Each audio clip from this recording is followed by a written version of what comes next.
The year is 1405. A massive army is gathered at the edge of China, ready for battle.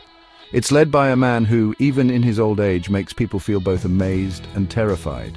His name is Timur, but history will call him Tamerlane, Timur the Lame, a nickname he got from an injury when he was young. He's a conqueror, a warrior who has built a huge empire, stretching from the Mediterranean Sea all the way to India. People from the palaces of Cairo to the grasslands of Russia whisper his name in fear. Tamerlane was born in 1336, far from the important cities, in a place called Transoxiana, which is now Uzbekistan. His people were the Balas, nomadic tribesmen who said they were descended from Genghis Khan. It was a dangerous time. The once great Mongol Empire had broken apart into groups that fought each other constantly. Growing up in this world of fighting and unrest shaped young Tamerlane, making him incredibly ambitious and fiercely ruthless. Tamerlane wasn't born to be a king. His family were minor nobles, their fortunes as unpredictable as the weather. But he was smart and charismatic, and people naturally followed him. He was also a great fighter, a master at riding horses and shooting arrows, trained in the art of steppe warfare from a young age. These skills would be very important as he began his journey of conquest, rising from a nobody to one of the most powerful rulers the world has ever known. Tamerlane's rise to power started in the chaos after the fall of the Chagatai Khanate, one of the empires that came after Genghis Khan's. The area was torn apart by war, with different warlords fighting to be in charge. Tamerlane, using a clever mix of talking and extreme violence, managed to survive in this dangerous world. He made alliances, then broke them when it suited him. He tricked his enemies into fighting each other, making them weak before he attacked them. A really important moment came in 1370 when he took control of Samarkand, a city that was important for trade and culture. This ancient city on the Silk Road, with its busy markets and beautiful mosques, became the heart of Tamerlane's growing empire. From Samarkand, he launched many attacks that made his empire bigger and bigger. He wasn't happy with just taking land. Tamerlane knew that people had to see him as a rightful ruler.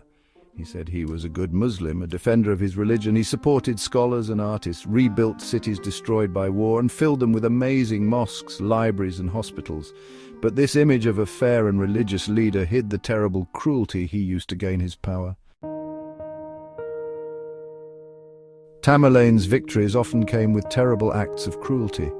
He believed in using fear as a weapon. He built towers of skulls after his battles, a terrifying warning to anyone who thought about fighting him. In the city of Isfahan, it's said he ordered a tower to be built from the skulls of 70,000 people. His military campaigns were incredibly difficult. He led his armies on exhausting marches across hot deserts and snowy mountains, pushing his soldiers to their limits. He demanded complete loyalty and obedience. Those who served him well were given great rewards. Those who showed even a little disloyalty were killed without mercy. But even with all the violence, there was a plan to his actions. Tamerlane was a brilliant military leader.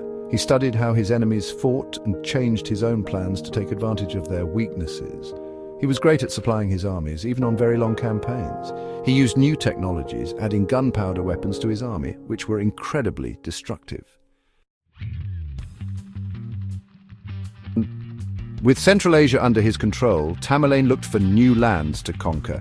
He attacked the remains of the Mongol Ilkhanate in Persia. His armies swept through the region, defeating everyone who stood against him.